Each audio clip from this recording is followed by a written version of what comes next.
లేరు 66 లక్షల ఎకరాలలో 1,53,00,000 మెట్రిక్ టన్నుల వరి ధాన్యాన్ని పండించి ఈ దేశం మొత్తం మీదనే తెలంగాణ మొదటి స్థానాన్ని సాధించింది. ఈ తెలంగాణ రాష్ట్రంలో 5,12,000 ఎకరాల వరి పండించి నల్గొండ తెలంగాణలో మొదటి స్థానంలో నిలబడ్డదని నేను ఈ రోజు ఈ సందర్భంగా గర్వంగా నేను చెప్పదలుచుకున్నా. అందుకే నల్గొండ రైతాంగాన్ని మనస్ఫూర్తిగా నేను అభినందిస్తున్నా.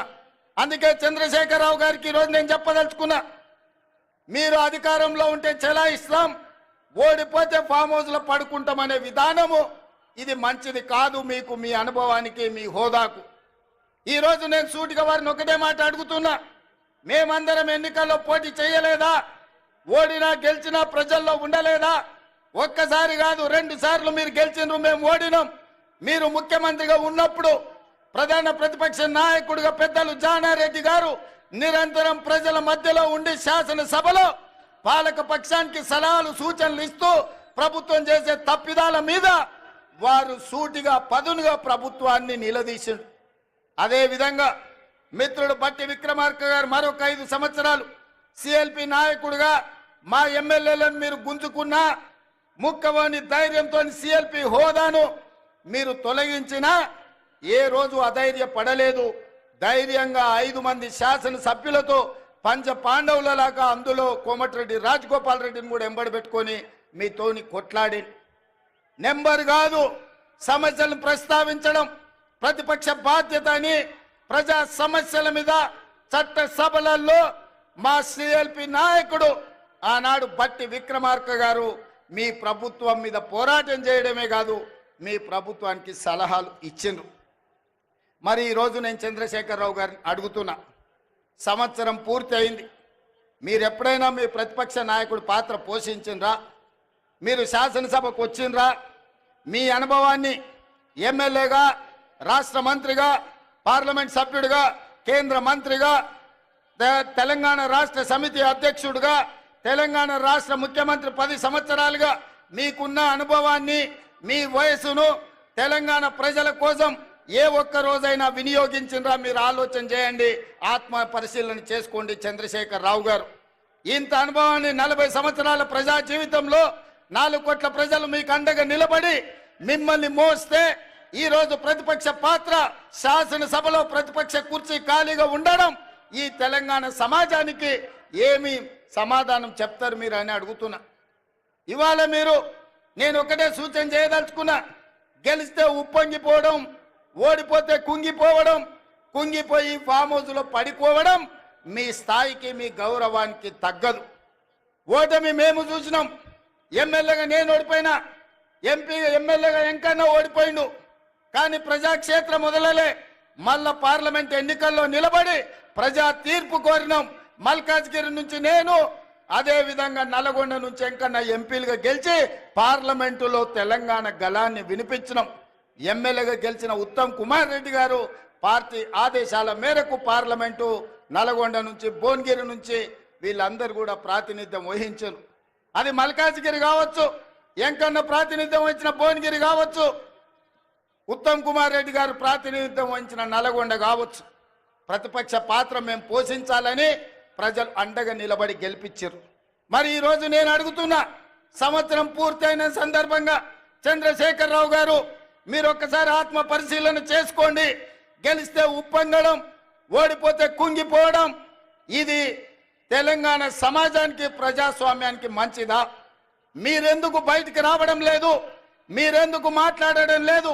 ప్రభుత్వం తీసుకుంటున్న నిర్ణయాలు మీకు నచ్చకపోతే, ప్రజలకు కష్టం వస్తే ప్రజల పక్షాన మీరు మాట్లాడవలసింది పోయి మీరు ఒక గాలి బ్యాచ్ను జమ చేసి ఊరి మీదకి వదిలినరు. వాళ్ళ మాటలు ఎప్పుడైనా మీరు విన్నారా? చంద్రశేఖరరావు గారు ఏం మాట్లాడుతున్నారో, ఏం చేస్తున్నారో? ఫ్యాక్టరీలు తెస్తామంటే వద్దంటారు, పరిశ్రమలు పెడతామంటే వద్దంటారు, రోడ్లు వేస్తామంటే వద్దంటారు, RRR కడతామంటే వద్దంటారు, బ్రాహ్మణవెల్లి పూర్తి చేస్తామంటే వద్దంటారు, ఫార్మా సిటీ కాదు అది ఫ్యూచర్ సిటీ అంటే వద్దంటారు, మన ఫాక్సికాన్ పెట్టుబడులు తెస్తామంటే వద్దంటారు, మీకు ఇచ్చిన మెడికల్ కాలేజీలు పూర్తి చేస్తామంటే వద్దంటారు. ఈ రోజు ఏది అయినా వద్దనడం తప్ప ఇంకొక మాటనే వాళ్ళకి తెలుస్తలేదు.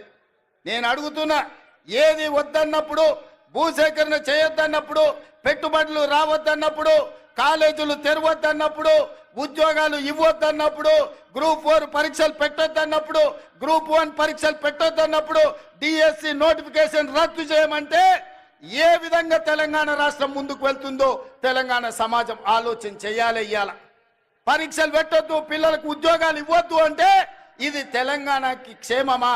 ఇది తెలంగాణకు మంచిదా? ఒక్కసారి ఆలోచన చేయండి. ఆనాడు తెలంగాణ ఉద్యమం జరిగిందే ఉద్యోగాల కోసం, ఉపాధి కోసం, ఉజ్వల భవిష్యత్తు కోసం.